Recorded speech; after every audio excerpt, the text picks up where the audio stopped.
What up, huh? What up, We man? back, huh? We back, baby. Alright, so welcome back to Rehabilitation Revelations World. I'm Chase. I'm Christopher. And today we're gonna take a little sneak peek, little into Chris's life. What you think, Chris? Yeah, I mean, definitely we can. I wouldn't say I'm nervous about it a little bit, but I guess just at the end of the day, just being comfortable, being uncomfortable. Yeah. And saying some things that necessarily I hadn't told a lot of people. Yeah, same here, man. I think that when I had to give my talk about me a little bit, it's hard, but man, it's free. Yeah. It's like when you get it off your chest, it's like, man, it's something in your brain and like your body, and like it just releases, Yeah. and it's scary, and being vulnerable, but man, I think it's a good thing. Yeah. But just kind of let's get into it, man. Just a question of what kind of got you in what you were in.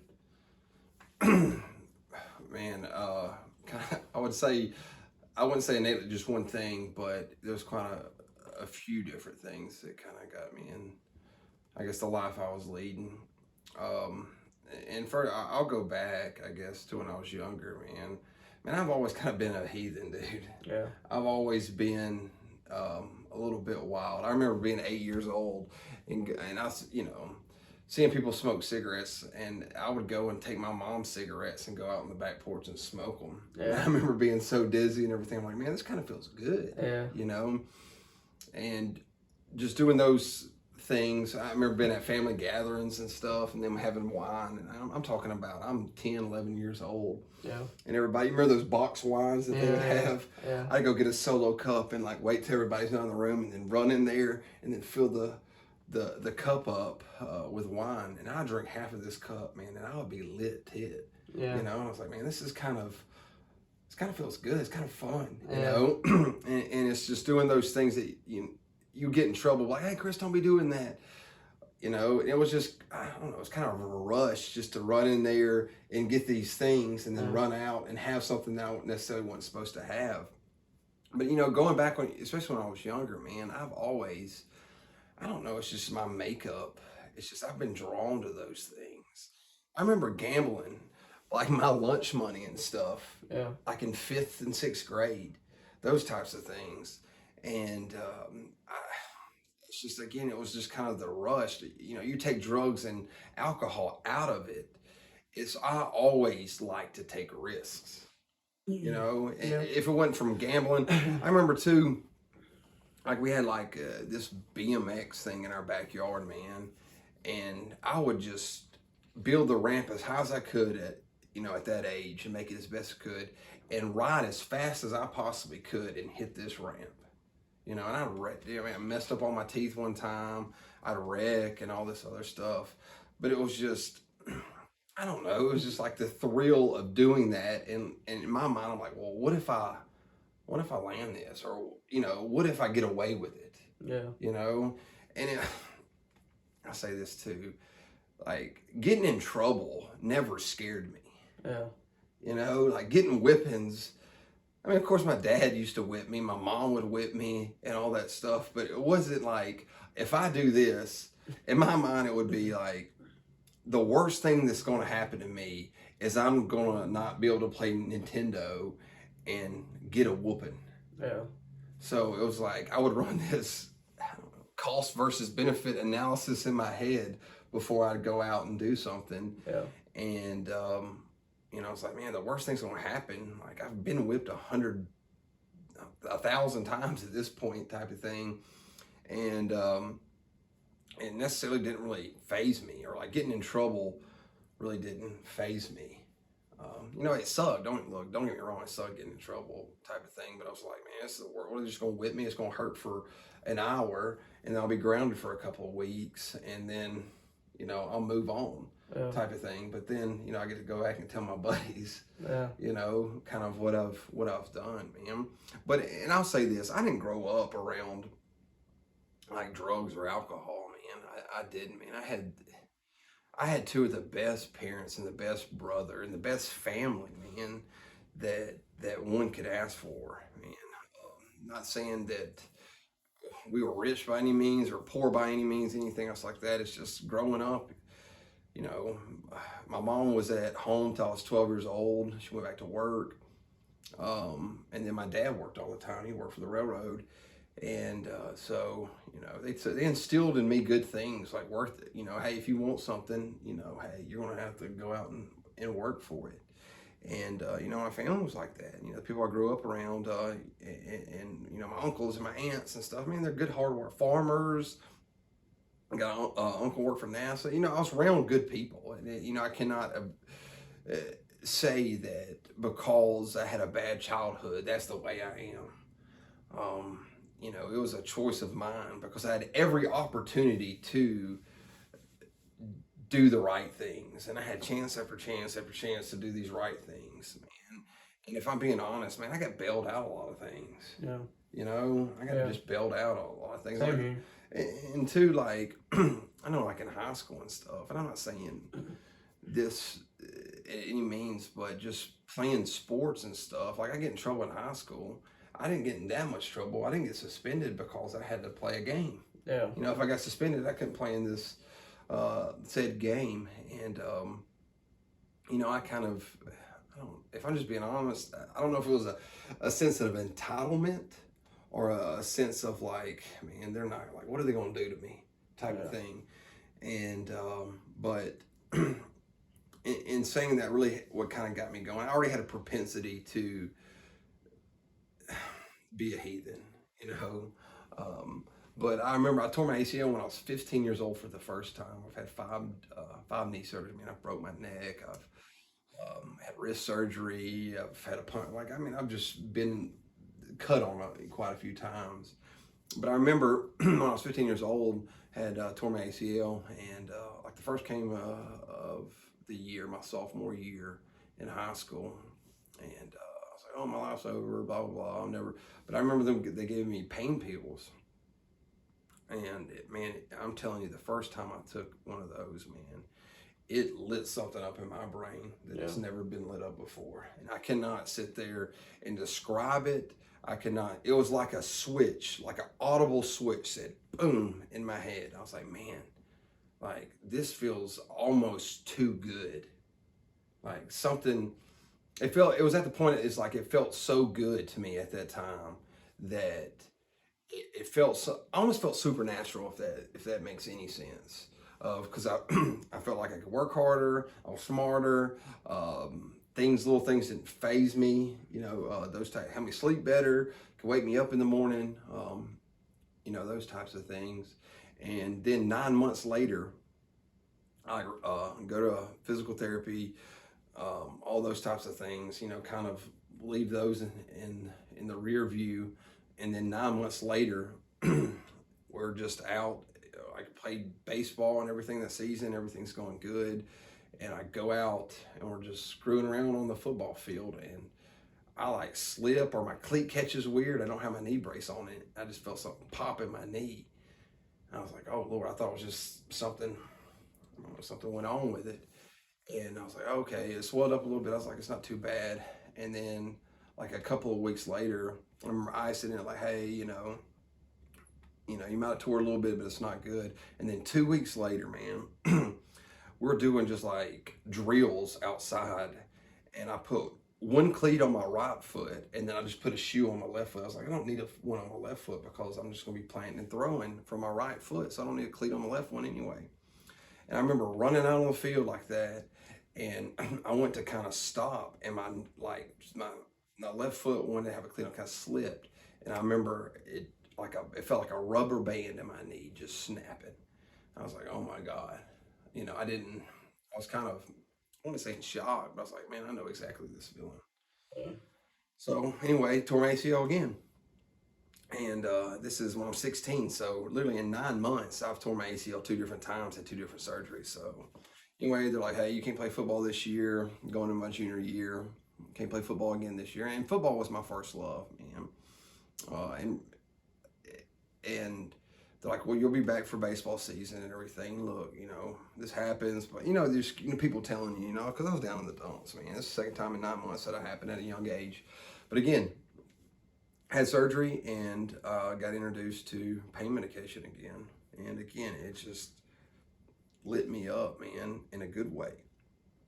And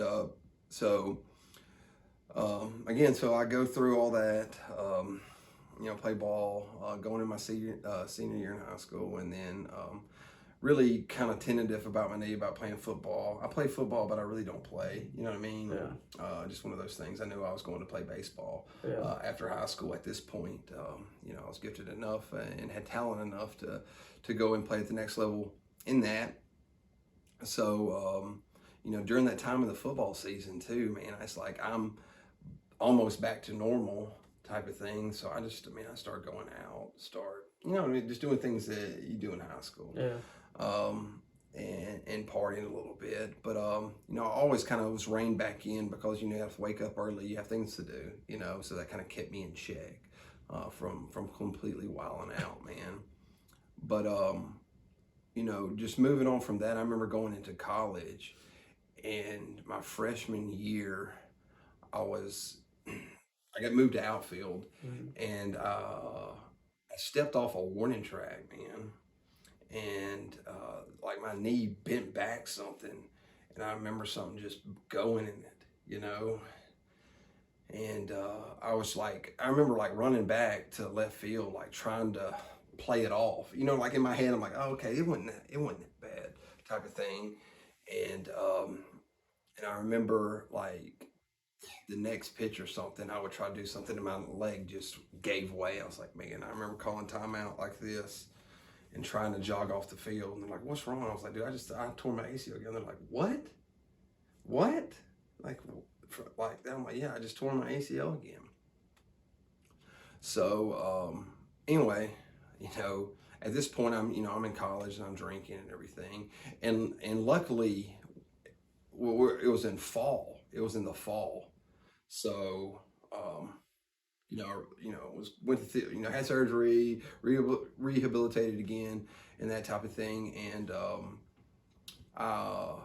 I got back for a season and I had a good season and everything. So that kind of every couple of years, so I'm not going to go through all the knee surgeries and everything, but that just introduced me to opiates. And I liked it, especially when I started drinking. Yeah. I could take a couple of pain pills and, dude, I would feel like Superman. You know what I mean? Oh, I got a Superman shirt on too. But really, it would make me feel just a different type of way. Nobody could tell me nothing. I just feel on top of the world. And so get out of college and all that stuff. Keep trying to play. Mess up my knee. Again, then I go to graduate school, and man, just now that I'm out, it's like in my mind, it was like a whole shift in my perspective. It's like, man, the playtime's over. I'm like, I have to go live life now. Yeah. I have to get a job. I have to do this. I have to do that. So I was a high school teacher for a couple of years, man. And through that, I was, I managed the best I could the addiction, dude. But, with that comes a price, that you're going to have to pay financially. And it got to a point where I could not, like on the books, or let's say on my personal books, make it look like I wasn't doing something crazy. So I had to start financing my drug addiction through another way, And so I started doing some just shady things. I mean, I can't necessarily go into a few of those things. Yeah. But I was hooked up with some shady people, running some shady operations and moving some shady money. I'll just put it that way, type of thing. And that's really how I financed my drug addiction. On like the bank side of things, if people were to look at my bank accounts, I look fine. But it was my whole lifestyle was being financed by Second Life, type of thing. So anyway, I quit teaching or whatever to pursue kind of, I guess, the corporate world, as one would say. Um, I was continuing to do all these different things. And really, when I think about it, like go back, I didn't want to teach anymore because it like took up too much of my time. I couldn't like, stay out till 4 o'clock in the morning type of thing and come into school smelling like liquor and cigarettes and my eyes being bloodshot, type of thing. It's just, you're being around those things. So I go in the corporate world and, again, man, it's like I never really, and I got a little bit, I'm going to digress a little bit, man. I got in some trouble. And I worked my way through that. That's what I'll say. I got on past that, okay? And so I got all the legal stuff behind me. And, so I'm out in the world. I don't have any choice. Like, I'm not a convicted felon. I'm not this. I'm not that. So I can go out there. So I'm in the corporate world. And, I'm doing good. I'm sober. I got to leave all that stuff behind me, man. But I was sober. I know we said this in the first episode. It's like I was sober. I was abstinent from drugs and alcohol, Chase. Yeah. But I wasn't sober minded. Yeah. A dry sober. I was just a dry sober. I was still just being a heathen, man. Yeah. Just the way I lived, the way I perceived, I guess my world around me, type of thing. I had that same criminal mindset, and just like the day-to-day things, that's just how I related to things because it was so much, a part of my life, Chase. Yeah. And so I did that, for a minute, and then ended up moving to Savannah, Georgia, man. And again, it was literally balls to the wall. Yeah. I could justify a lifestyle now that because the job that I was in, entertainment was a huge part of your job. Yeah. And I could justify a lot of that because people were flying in from Michigan and these different places, and you're having to, you're the guy that takes them out to a good place to eat and then has a little fun. They're away from their wife and kids for the weekend. They want to do some things. Yeah. You know what I mean? They want to hit up the bar. They want to go places. I'll just put it that way. They want to see the life. Yeah, they want to see the life. And I don't know if anybody's ever been to Savannah, Georgia. I mean, like, it's a fun place. I mean, even if you're not into that, it's a fun place. It's a good place to go. But it was kind of entrenched in the culture around there, what it was. I mean, because the Tuesday night was the same as a Saturday night. Yeah. And but because I didn't have to be in the office the next day until 9:30 or 10 if I didn't want to be. So I could stay out to 2 or 3 o'clock in the morning and get enough sleep, and do what I had to do, and then it would just the next day it would start over again. But so I did that, and at this point in my life, Chase, man, I've known from like a early age, and really my family, just genetically, like I know we're predisposed to a lot of different things. Just so throughout my family has struggled with addiction and have just had problems. I'll just put it that way.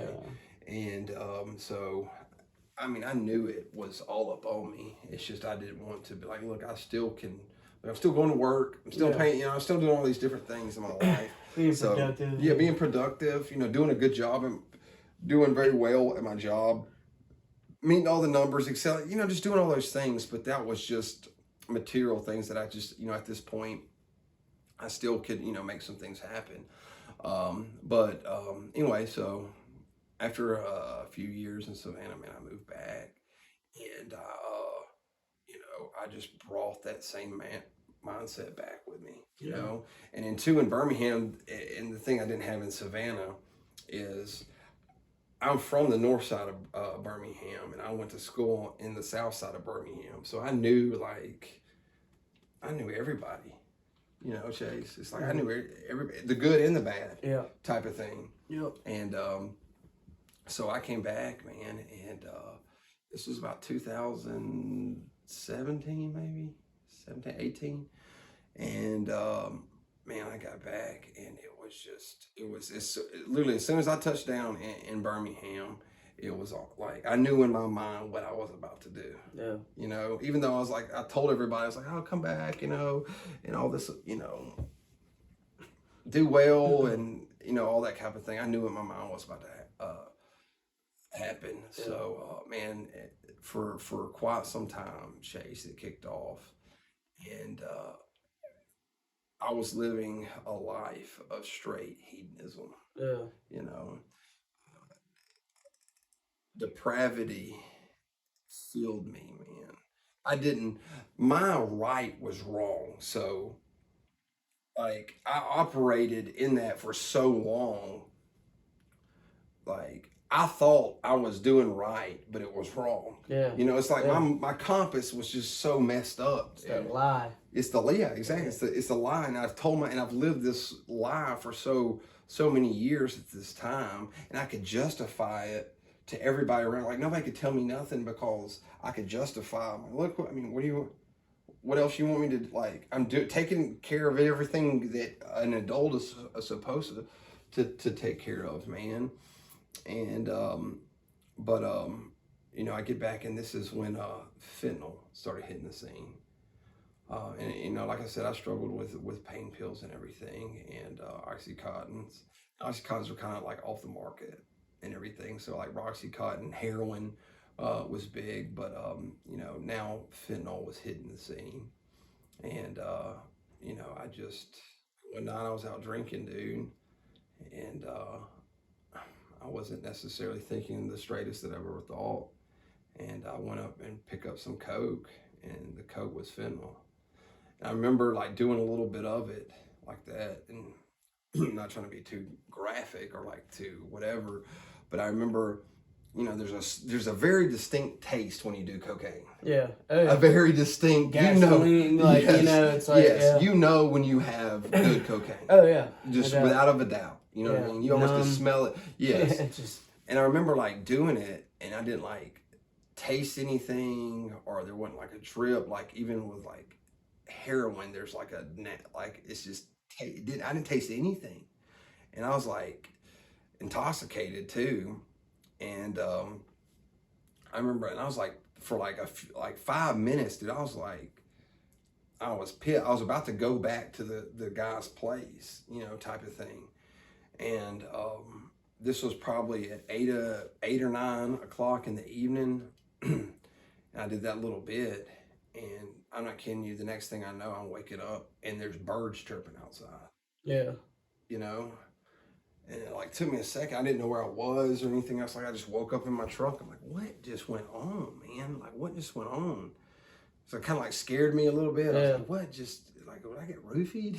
Yeah. You know, just something all these craziness was just going through my head.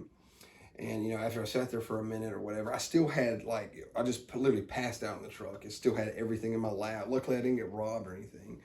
But just sitting and doing that, man, and I just started kind of playing back what happened. And I was like, man, I bet it's this stuff, you know. So, like, I did a little bit, like a half of what I did, you know, the night before or whatever. And, man, it would just, again, like I tell you, the light that went off in my head when I was 15 years old, it set something off in my head, man. And it's like, at that moment, I knew I could not live without this anymore. Yeah. You know? And that took me down a path, Chase. It took me down into a lifestyle, putting myself in positions I shouldn't be in, meeting, again, shady people that I should not be meeting, and being, man, I was a liar.